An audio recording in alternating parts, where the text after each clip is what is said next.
Cross Borders, brought to you by Digi, Belize Airport Authority, the Ministry of Immigration, National Institute for Culture and History, Full Tech Systems Limited, the Belize Collection, Holy Redeemer Credit Union, University of the West Indies Global Campus, Oceana, Ministry of Constitution and Religious Affairs, Indigenous Affairs and Transportation, the Belize Bank Limited, Builders Hardware, Heritage Bank, and Tropic Air.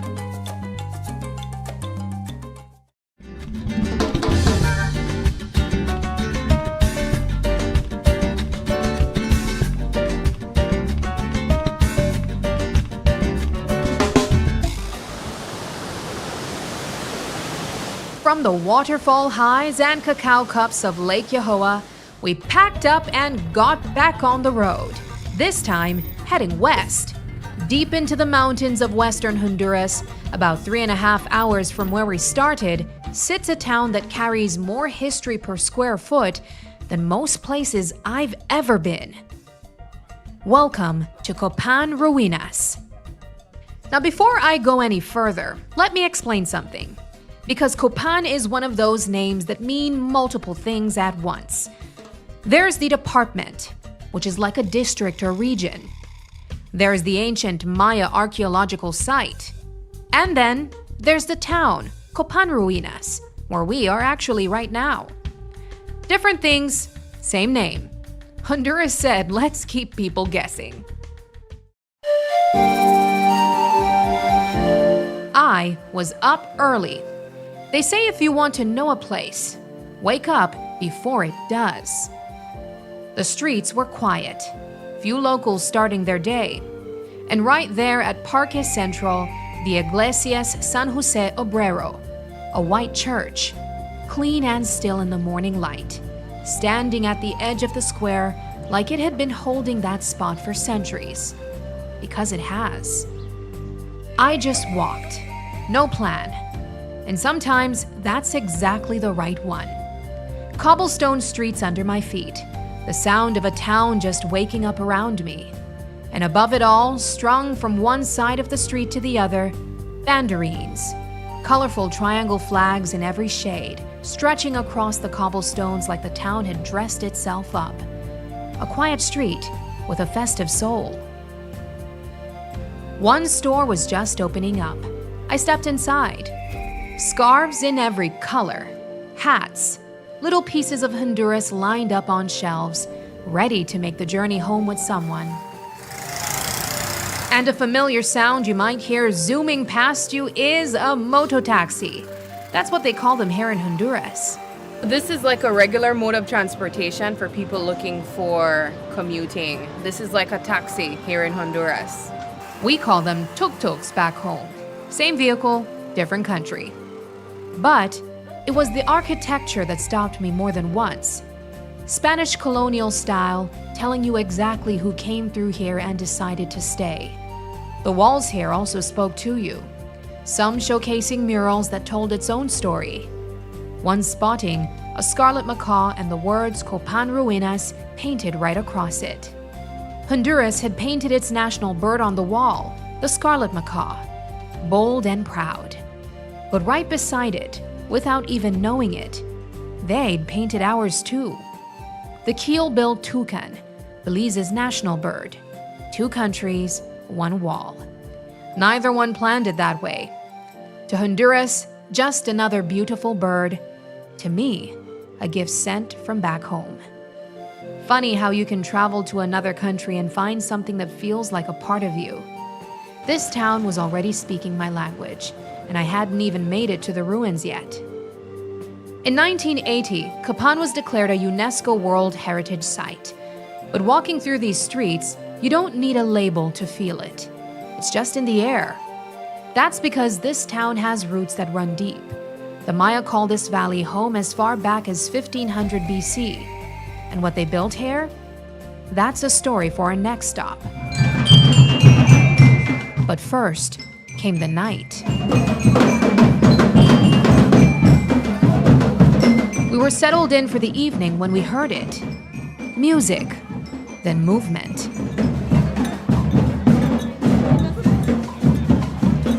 We looked outside and the streets had come alive in a way nobody warned us.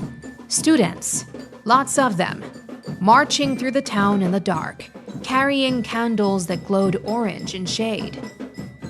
Moving together in formation, I learned that it was a local school marking its century anniversary legacy, and this is how they chose to do it. No screens, no shortcuts. Just children marching to the drums of a legacy they were born into. And me, a stranger at a hotel, somehow caught in their time capsule. I hadn't been in Copan Ruinas for a full day, but standing there watching, I understood something about this place that no cobblestone or mural could have told me. That night, Copan Ruinas told me who it was. The next morning, I needed to find out where it came from.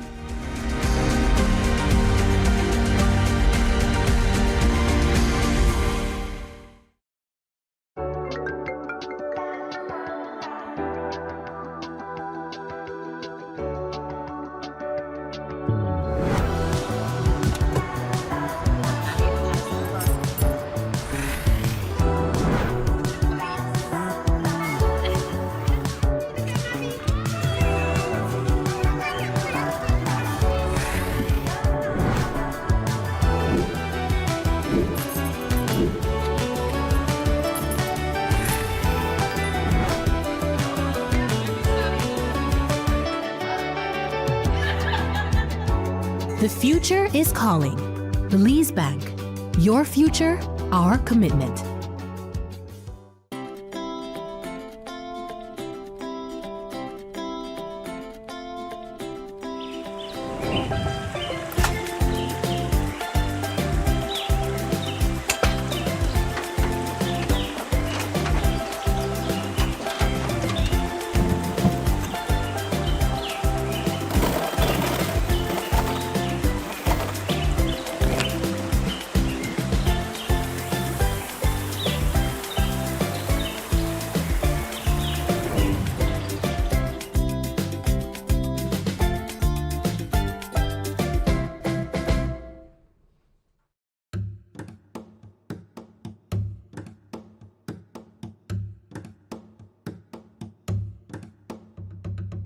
Out here, the sea is more than just water. It's memory, identity, and livelihood. One of my most memorable catch was at the reef patch. It was completely covered with lobster. You couldn't even see the coral. It was completely covered with lobster. We caught about 400 or 500 pounds of lobster in one day. These memories live in the hearts of Belize's fishers. But today, the story is changing. If you fish one area over and over, you won't have anything. That's why today we have a big problem with fishing. Despite increasing pressure on our oceans, fishers remain at the front lines, adapting, innovating, and calling for change. The guys that are fishing, they know the tricks of the trade, so it's easy to hide, it's easy to get away, and it's just been happening for too many years. Fisher stories are Belize's stories. Support fisher-led decision-making because their best catch can still lie ahead.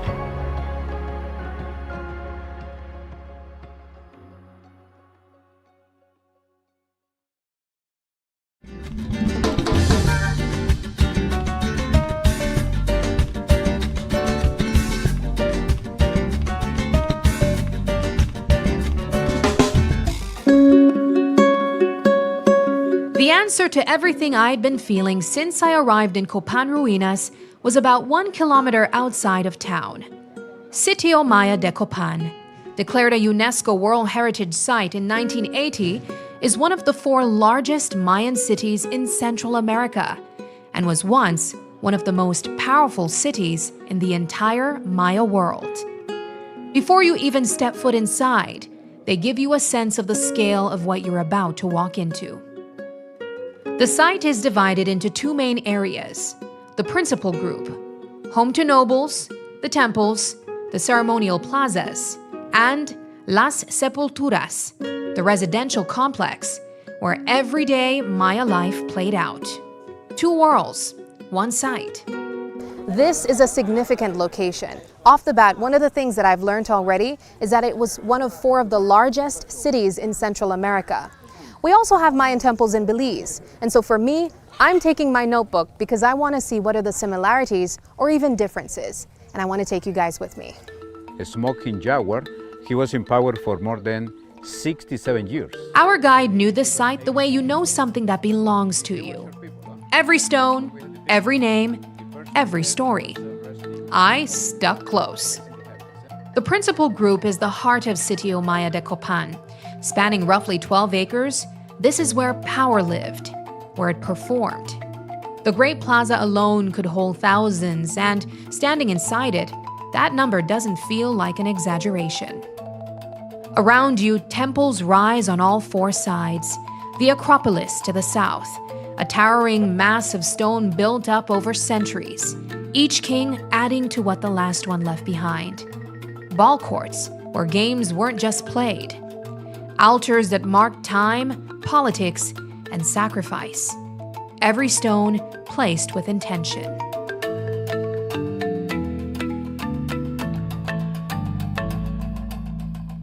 And scattered throughout, the stela, stone monuments carved in the likeness of Copan's rulers, larger than life, staring back at you. I've never seen any other Maya city carved its kings quite like this detailed, this human. Copan wanted you to know exactly who was in charge. And these kings, they had names to match. Moon Jaguar, Smoke Serpent, 18 Rabbit. In the Maya world, your name wasn't just what people called you. It was carved into every monument you ever built, a declaration in stone. One king in particular was hard to miss, mostly because he made sure of it. One of the things that immediately stood out to me was the different stela depicting one of the kings that was very popular at that time. Now, what stood out to me was how much you'll see him in various different ways. He was the son of the longest lived king. His father, king number 12, a smoking jaguar, he was in power for more than 67 years. Okay. He got 82 years old. That was unique because the lifespan between 30 or 40 years. But then why didn't they have statues of king number 12? Why Well, 13? it looks at the end he got power with a lot of education, like astronomer. Oh, he so was he good was in like the math. most decorated king? Exactly. He got a lot of education. He was waiting for a long time to get power, until his father passed away. And then he became like egocentric guy. Clearly, he loved attention. A Belizean would say, bragging.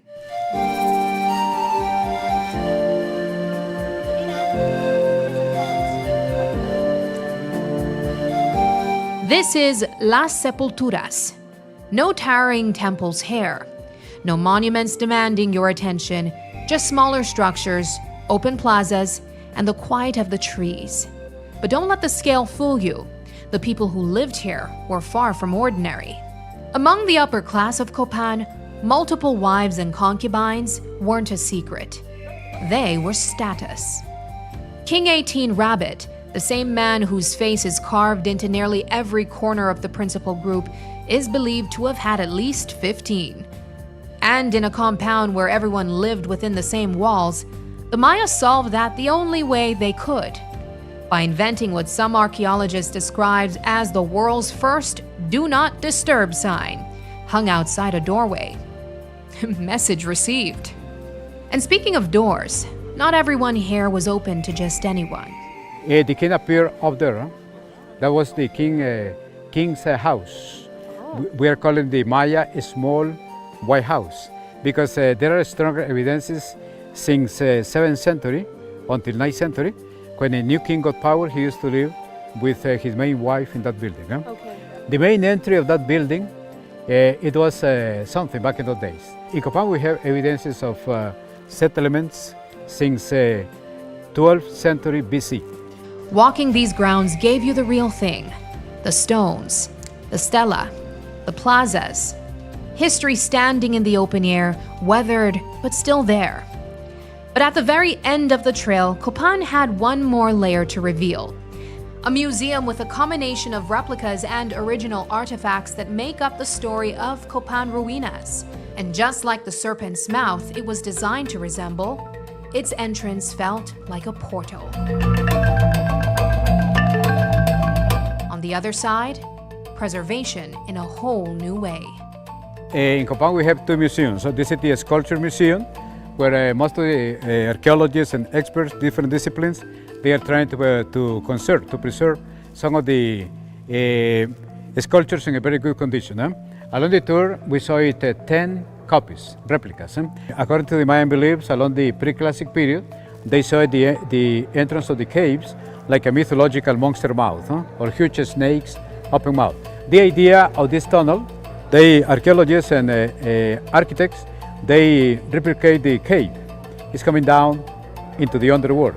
We've been walking down into the underworld because inside they depicted the three layers that Mayas conceived the universe.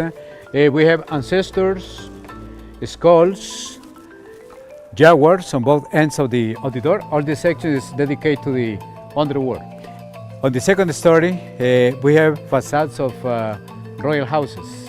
So the meaning is the middle world, and the upper section on the ceiling is the heavens and the constellations around. This is the replica, full-size replica of the building that they found in 1899 underneath of the Acropolis. Something interesting, they found most of these ornates in very good condition. Why? It's because king number 11, his father commissioned the construction of this temple, but number 11, instead of to destroy the facades, he preserved all these details. Walking in that museum, something stayed with me. These weren't ruins. These were lives, belief systems, a people who looked at the earth, the sky, the serpent, and the stone and found meaning in all of it. Who preserved what mattered most, long before preservation was a word anyone used.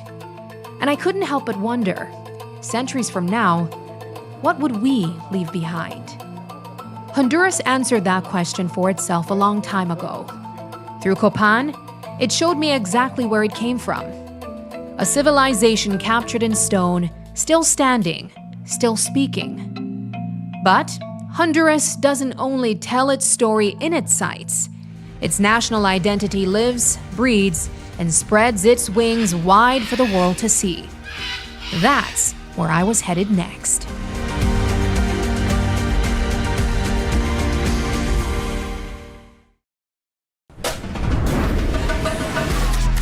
Easy. Accessible. Safe. Yours. Digi Wallet. Easy, accessible, safe, yours.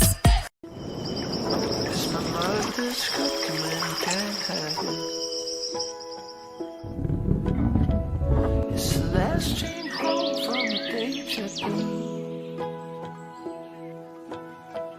It's the place I go when the stars slipping. Darling, won't you take me home?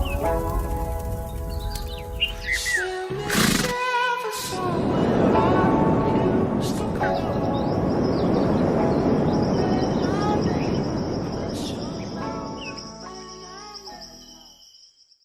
Planning a trip to Belize? Here's how to complete your I Declare Arrival form in 5 easy steps. Step 1. Visit belizetravel.immigration.gov.bz. Step 2. Select the appropriate forms for arrivals. Choose Arriving to Belize. Step 3. Provide your origin trip details, including your departure airport and country of residence. Step 4. Carefully complete the immigration form. Add dependents if necessary. Declare baggage, currency, and merchandise, and confirm your entries are correct. Step 5. Download your completed form and take a screenshot of your QR code and reference ID to present to the immigration officer. Thank you for using Belize iTravel. Safe journey.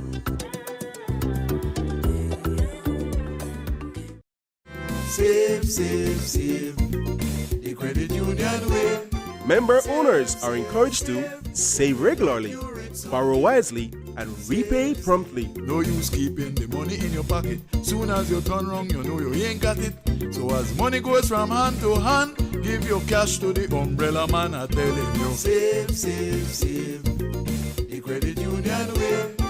Save, save, save. It will make you rich someday.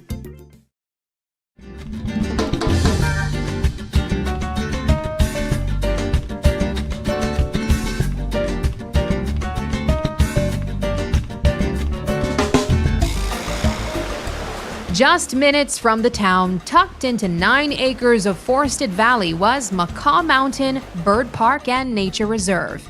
To Honduras, the scarlet macaw is what the keelbill toucan is to Belize. The national bird, the symbol. The thing that says, this is who we are. And this park had dedicated itself to making sure that identity survives. But before you even get to the birds, Macaw Mountain introduces itself in its own way. Dogs. 3 legs! It has 3 legs, There's one that has greeting you at the entrance like they'd been waiting. And among them, one particularly enthusiastic fur friend. 3 legs, full confidence, no complaints. Macaw Mountain rescues more than birds. Owner Lloyd Davidson took us through a winding pathway. Old-growth forests on either side, the sound of rushing water threading through the trees. That's the Cesas Mill Creek, running right through the heart of the park, and incidentally, providing drinking water to the entire town of Copan, Ruinas. Started out as a rescue of the birds, realized that there was a big educational factor having the birds in good condition in the right environment. Macaw Mountain is home to around 350 birds of more than 30 different species, many of them endangered. And they don't just arrive here on their own. We get birds from either confiscations by the government, donations from individuals, or we're breeding some. The macaws we're breeding in a couple other species as well. So. Along the trail, enclosures housing some of Central America's most remarkable birds. Among them, the Amazon albifrons, the white-fronted Amazon parrot, a species facing mounting pressures from habitat loss and the illegal pet trade. Seeing them here, cared for and protected, put things into perspective quickly. And then, the macaws, Honduras' own. But what stopped me was seeing them at every stage. Chicks in the incubation center, still finding their feet. Juveniles in pre-release cages, building strength. And fully mature birds. Bold, loud, completely unbothered by your presence. A whole life cycle on display. The commitment runs deep. Macaws can live up to 100 years in captivity. Every bird that hatches here is a long-term investment. But for a bird the Maya considered sacred, one whose image was carved into their temples, their ball courts, their gods, their work of bringing them back carries a weight beyond conservation.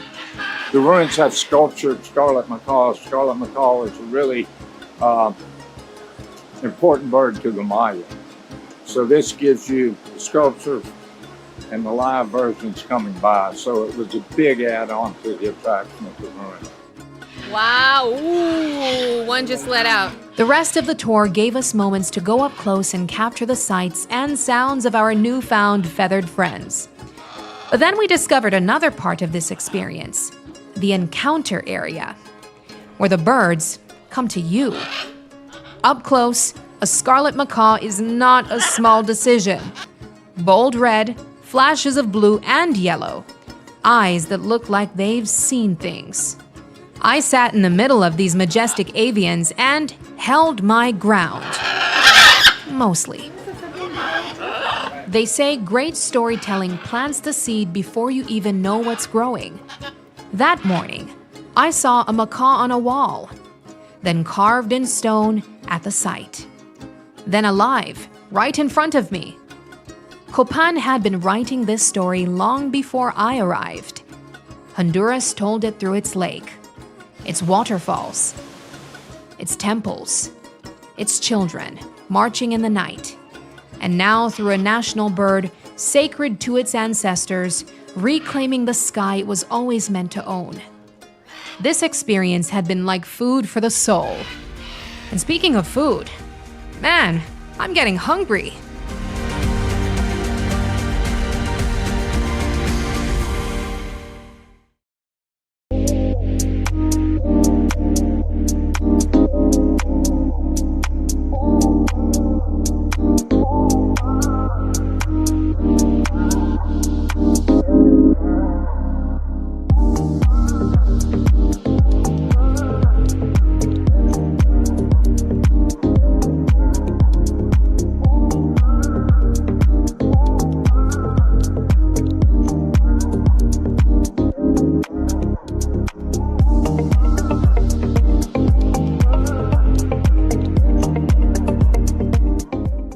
Explore your academic journey with the UWI Global Campus. Access flexible, high-quality online degree programs designed to help you thrive in today's competitive global market. No CAPE or A-levels? No problem. Our one-year certificates, diplomas, and continuing professional education programs can qualify you for entry to a bachelor's degree and help you achieve your goals. Apply at www.global.uwi.edu/apply. The UWI Global Campus, opening doors to life-changing learning.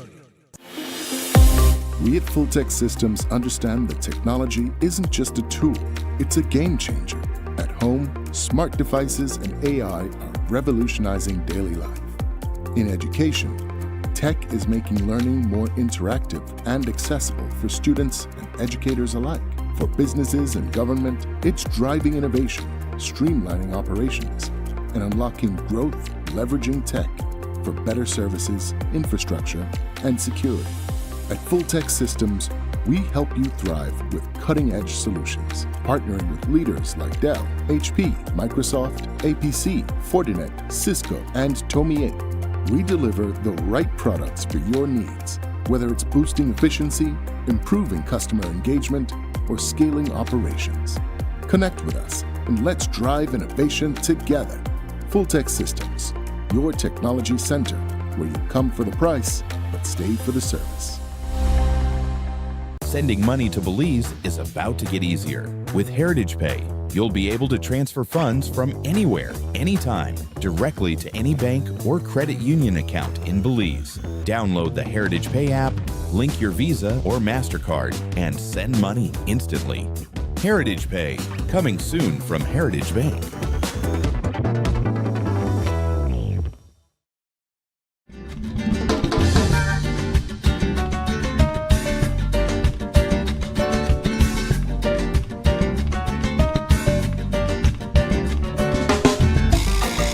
History feeds the soul. But by this point, I needed real food. Perched above the Copan Valley, overlooking the very site we just walked through, sits Hacienda San Lucas, a 100-year-old property that has been in the Cueva family for generations. Part eco-lodge, part living history. And the kitchen, a lesson in itself. Inside, a woman was hard at work in what the owner described as a traditional Honduran kitchen. Hands moving without hesitation.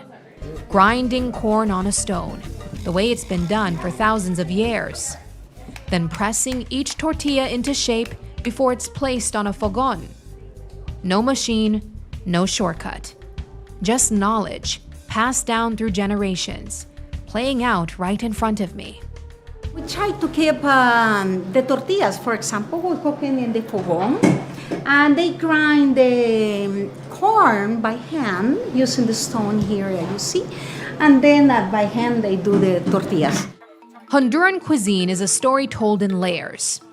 Indigenous roots, Spanish influence, Caribbean soul. What ends up on the plate is the result of centuries of exchange, adaptation, and tradition. Over in San Pedro Sula, a coffee shop called the Golden Pig is ranked number 49 among the world's top 100.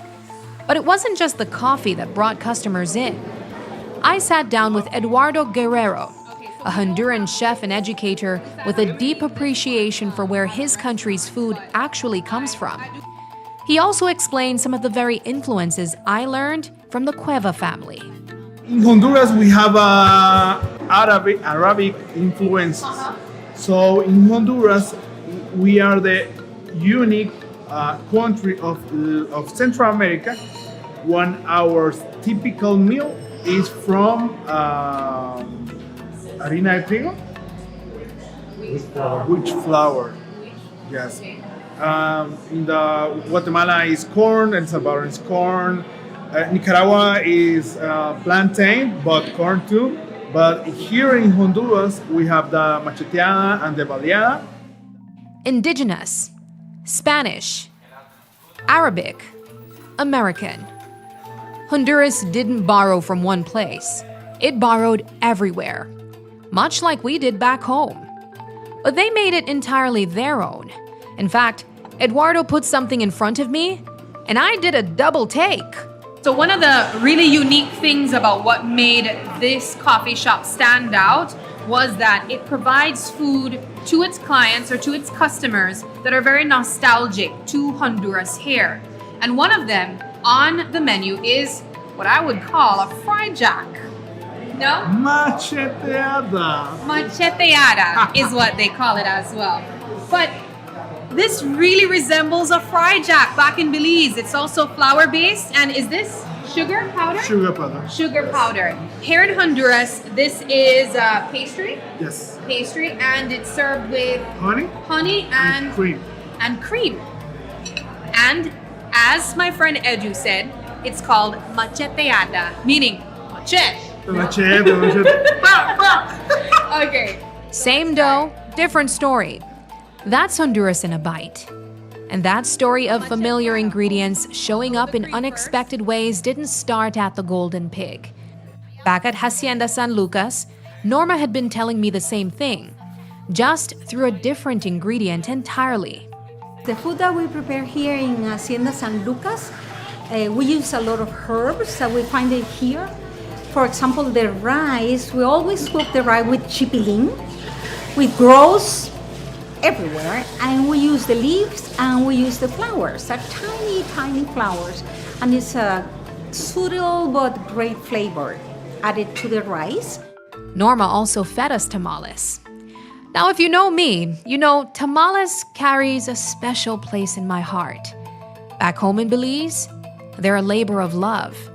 So learning what tamales meant to Honduras also felt personal.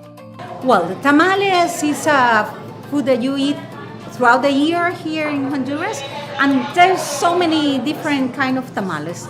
We made the small ones with picadillo, we chop the chicken. We made vegetarian too, tamales, but the tamales are all the time you can find in the table in Honduras, the tamales. Food is personal. Ask anyone what they love most about their country's cuisine, and you won't get a menu. You'll get a memory. I asked both Norma and Eduardo the same question. 2 different tables, 2 different answers, but same feeling behind them. Well, a staple dish would be the tamales. But all depends on the region, because the baleadas are very popular, even though we don't sell baleadas, because they're wonderful baleadas in town. But most of it is tamales. That's a tradition since all my life, tamales. What food takes you back to your childhood? Baleadas. My grandmother baleadas. That was the best of my life. Yes. And how about your favorite pastry that feels like home? Feeling home, I think the rosquilla. The rosquilla is a special cornbread, different because it's more crunchy. It's mixed with cheese and corn, and we eat with coffee or tea. 2 tables, 2 conversations, 1 food story. Honduras fed me well, and somewhere between the Fogon in Copan Valley and a world-class coffee shop in San Pedro Sula, I found pieces of home I wasn't expecting. As Belizeans, we celebrate our Caribbean identity, and rightfully so. But we are also Central American. We just don't always celebrate that. Maybe it's the language. Belize speaks English for a reason. Honduras speaks Spanish for a reason. History has a way of drawing its own borders. But then you cross one, and everything you thought you knew gets clear. A waterfall that had no interest in being anything less than magnificent. Cacao straight from the farm. A Maya city that the ancient world built at the edge of everything. A candlelit street in the middle of the night. A bird painted on a wall that stopped me cold. A fryjack, or macheada, that goes by a different name but tastes exactly like home. Honduras didn't feel foreign anymore. It felt familiar. And these people, they welcomed me like they already knew that. We are more similar than different, and it only took a hop across the border to understand it. Honduras, I'll be back. But across borders wouldn't be what it is if we stayed in one place too long. The road doesn't stop here. Another border, another country, another story waiting to be told. Next stop, El Salvador.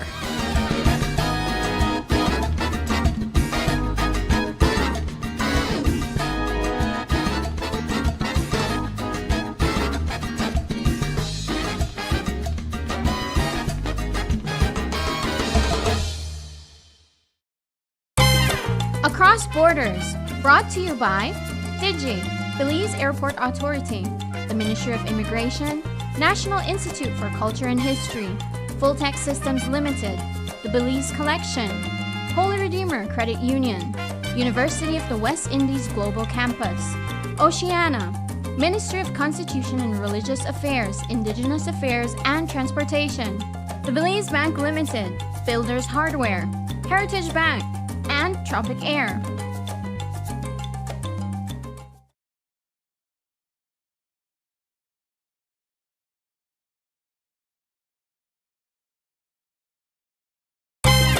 Across Borders, brought to you by